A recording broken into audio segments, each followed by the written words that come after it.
Miss Shawnee, as we discussed earlier, I've brought someone with me. Mr. Alhaitham, I'm aware of where you stand, but how can I make sure that your friends think the same as you? Huh? What do you mean? We need to clarify our stance or something? Go ahead and talk to her. You'll get the answers you want. Go on. Earn her trust. Is it really that simple?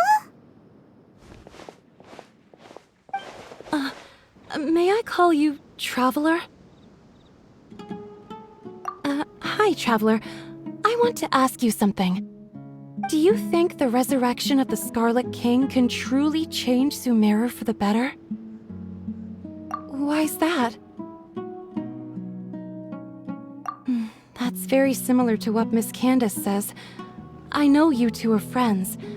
That's why I'm willing to talk to you, even though I do have some reservations.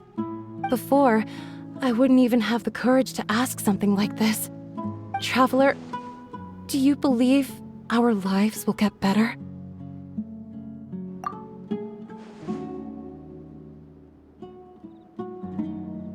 Yeah! We came here from another nation, so it isn't wrong of you to be weary. And we aren't really residents of any one nation. But even so, we've met lots of people from different places, and we've always fought for what we believed in. We have friends in Sumeru, and we want to help them. That's why we decided to stay here for a while.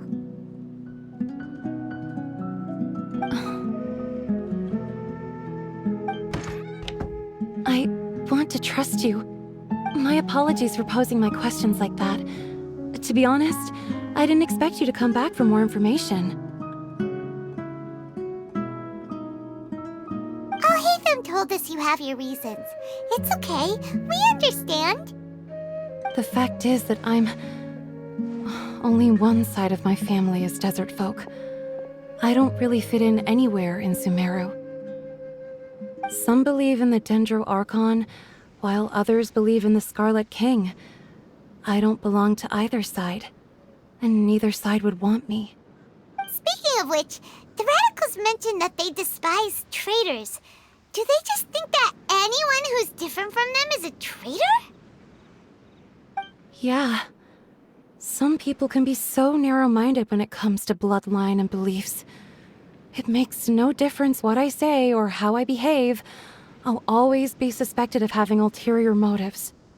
Slowly, I just stopped talking to people. I pretended not to hear or see anything.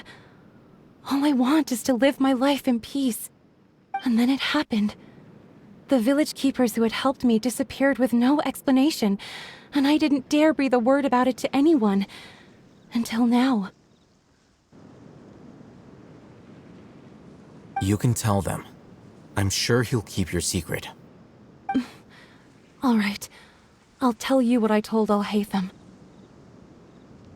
I actually have a sharper sense of hearing than most. Sometimes, I hear strange crying sounds in the night. There are ghosts? Perhaps. I'm not sure. It's faint, but it's definitely the sound of crying. It comes from far away in the distance, and always carries very raw emotion. It used to be louder and more frequent, but ever since you arrived in the village, it doesn't seem to happen as often, and when it does, it's much quieter. I have to focus really hard to make it out. I confirmed this with the guards on night duty. They also have someone with a good ear, and he's heard similar sounds at night. But because we're in the middle of a desert, he would rather believe that they are the cries of beasts than ghosts. There's really nothing around these parts, except for an old hospital not far from the village. I think they used to use it for treating Elazar, but it's been abandoned for years. Yeah, let's go!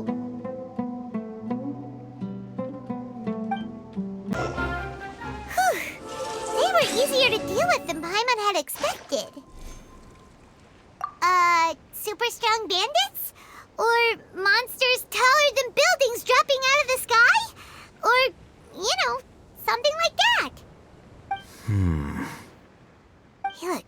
serious. We gotta stay on our A game too. This is the one.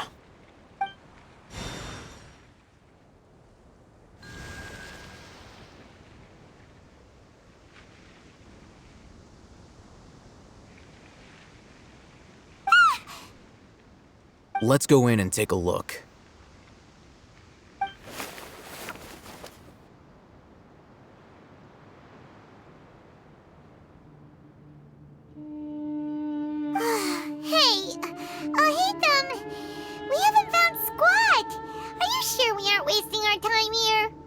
Patience. Shawnee says she only hears the crying at night. We have time to burn. Until then, I'm taking a break. And just like that, he sits down. Wait, he even brought a book to read? What are you reading? Let Paimon see! Okay, sure.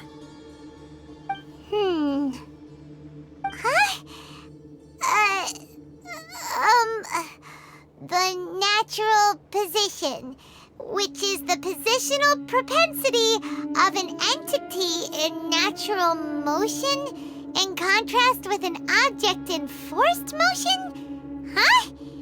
When free from external influences, every entity displays the tendency to follow its natural trajectory? So, you got that? Oh, Paimon gives up. You keep reading your book. See ya! How is he so relaxed? Look at him, reading an impossible book in a creepy place like this. Hey! Paimon's your Tibet travel guide. Paimon knows plenty of useful stuff already. And anyway, is that Paimon's fault that the books people read in Sumeru are so complicated?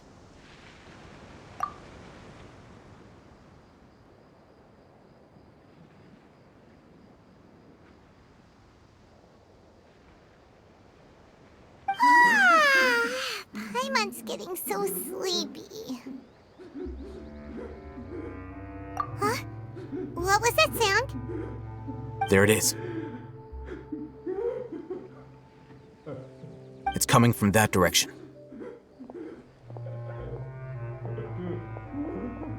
Is the sound coming from here? Huh. Paimon's not seeing anything.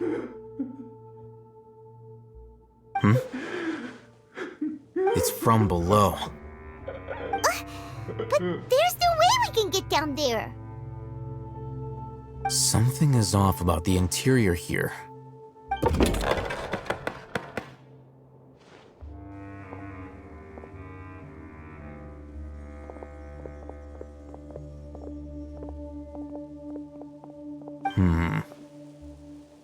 As I thought, there's a hidden structure. Wow. It's like they tucked another hospital into this one. Oh, it looks like there are other mechanisms around here. Let's keep exploring. Huh? Look, there's someone over there. Good idea. Let's approach him slowly without alarming him.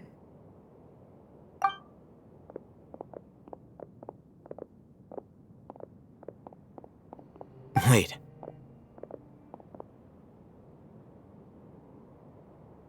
You're...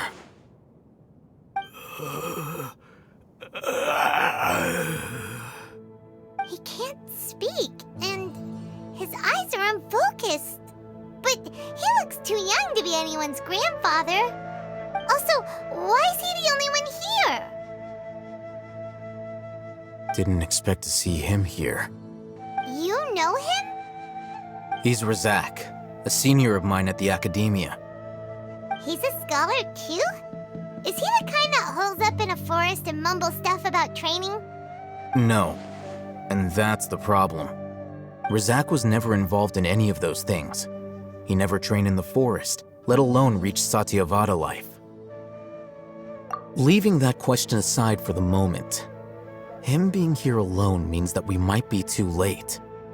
Looks like they've already taken everyone away. For whatever reason, they left Razak here. Perhaps they simply didn't have time to come back for him.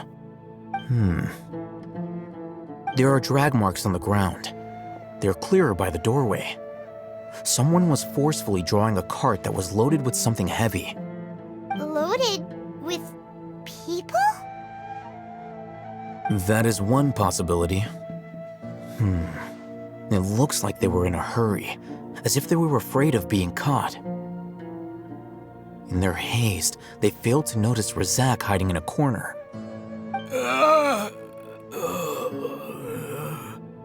The symptoms are identical. Looks like we found living proof. Huh? Why do you say that? Allow me to jog your memory. Recall your time at Port Ormos. Don't you think his symptoms look familiar?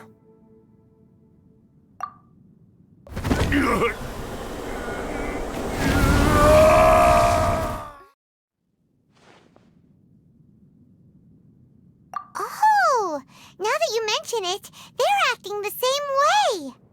Correct. The academia is behind all of this. It isn't difficult to deduce their rationale. First, the academia spread a false rumor of the Scarlet King's resurrection, emphasizing the role of the village keepers, the mad scholars who were exiled to Aru village.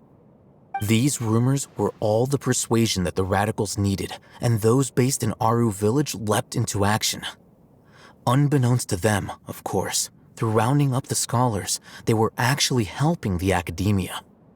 As well as being able to exploit the radicals for their own ends, this scheme has one further advantage to the academia. All the risks and responsibilities are offloaded onto the Scarlet King's followers. Life for the desert dwellers has been brutal ever since the Scarlet King's death all those years ago. Beneath the surface, feelings of desperation are widespread. Many would give everything they have for the prospect of something better. Anyone looking to exploit that for their own ends simply needs to make a few empty promises. Even if complications arise, people will see that those involved are all followers of the Scarlet King and look for no further explanation than differences of belief. A deep-seated mistrust of the desert and everyone in it by the rest of Sumeru will make sure of that. The notion of an academia plot wouldn't even cross their minds. It may seem like a simple strategy, but it is able to work wonders under Sumeru's current circumstances. Oh, that makes a lot of sense. It's in line with the village chief's theory, too. But there's still one very important question. Wasn't it the academia that brought the scholars to Aru village in the first place? Why does it want them back now?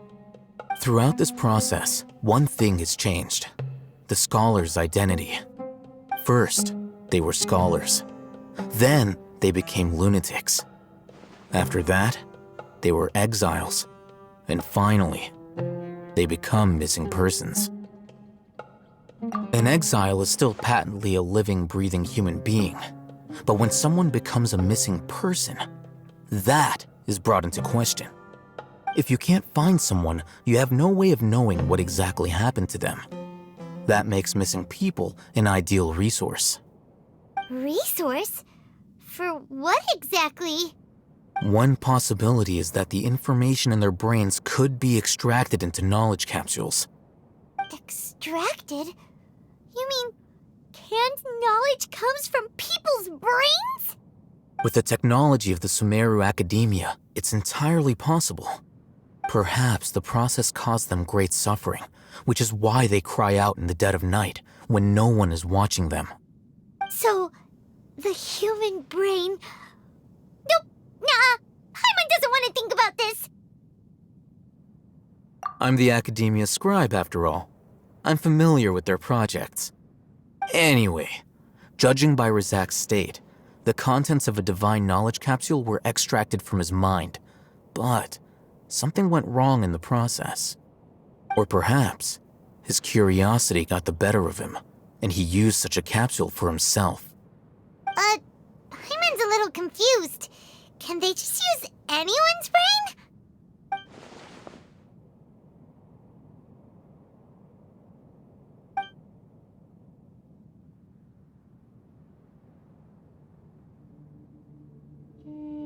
The look on your face tells me you've realized the answer. That's right. To some scholars, gaining knowledge about the gods is their entire life's pursuit. Extracting canned knowledge is just one of the extreme measures they turn to. However, I can't help but wonder, what do they seek to gain from divine knowledge? The academia is going out of their way to look for forbidden knowledge, but what is their ultimate goal? I've spent quite some time trying to analyze the contents of the divine knowledge capsule, but to no avail. It seems like my way of thinking is too different from theirs. You mean you're not even slightly interested in getting your hands on this forbidden stuff? All scholars seek to expand the horizons of knowledge, but I'm not particularly interested in gods, so I don't share their degree of zealotry. Extracting information from people as if they were lifeless objects? If this is the direction of academic progress, then the academia may as well shut its doors. Sounds like you're really against all this. Of course. The academia's actions run contrary to their rules. Whether it be academics or knowledge, everything has its boundaries.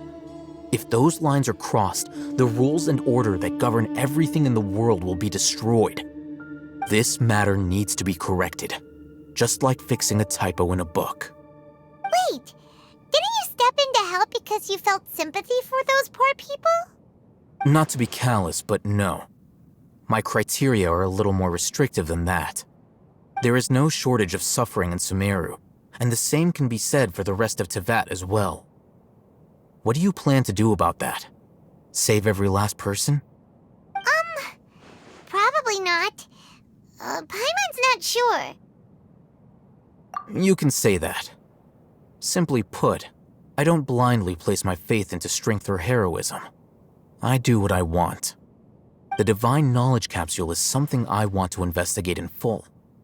That doesn't mean I'm willing to take action for the sake of a few strangers.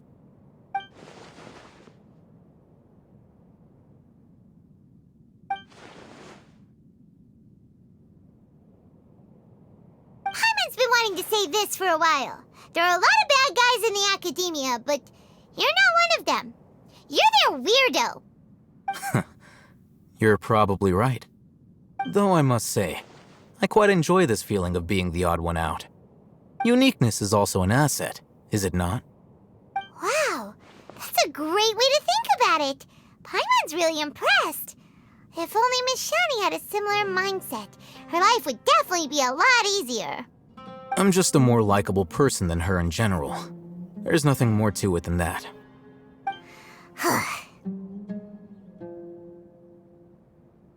He won't last long if we leave him here. Let's take him with us. We'll work out our next step after we return to Aru village. We're back! You must be tired. You should rest and take some water. What's the situation? Who's this? Unfortunately, somebody who's too young to take on the role of Isak's grandfather. Nevertheless, he's one of the people we're trying to find.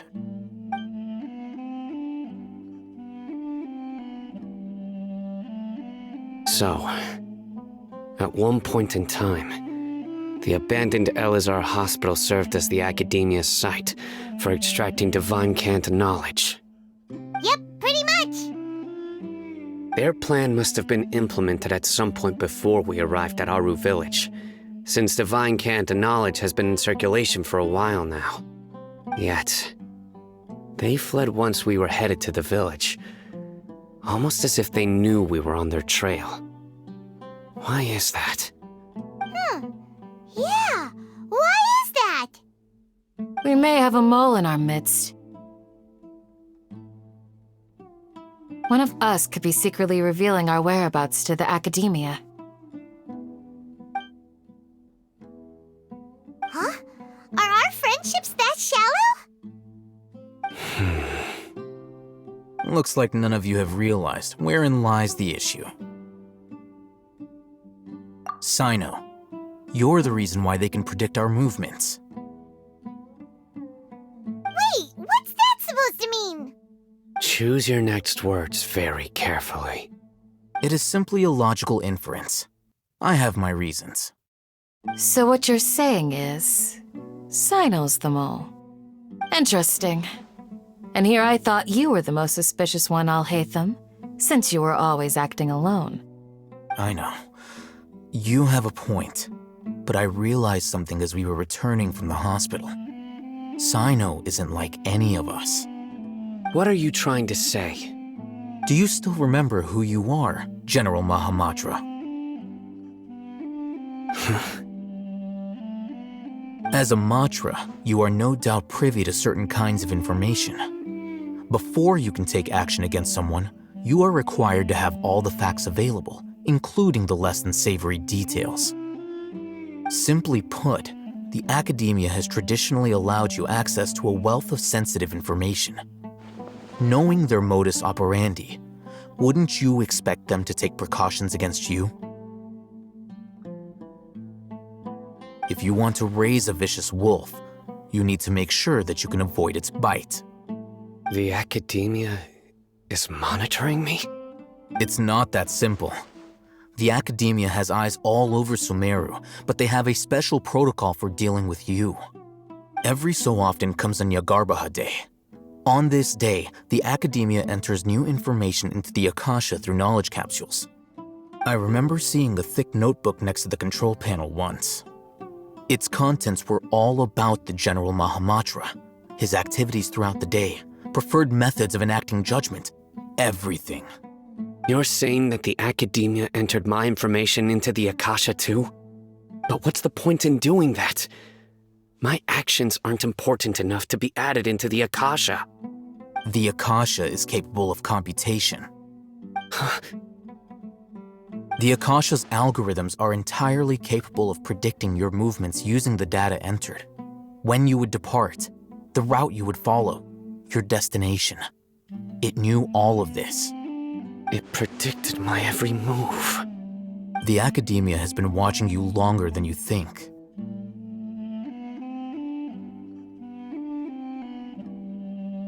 So that's how it is. Sino adheres to his principles so strongly that he's actually a thorn in their side. Tenacity of will and steadfast faith are worthless to the academia. They need scholars who are easily pliable and mindlessly go after anything they can profit from. Sino, don't take it to heart. This just proves how much of a trustworthy ally you are. They escaped because of me. Don't blame yourself. It's not like any of us would have known. I have an idea. If they predicted my movements, then I might be able to guess where they went. Whoa, you bounced back fast. There is always an opportunity for safety after danger passes. Oh, so that's how it is! Paimon gets it now! If the academia is trying to avoid Sino, then the safest place would be... Yep, that's right! They'll want to proceed in the direction opposite of where I'm going.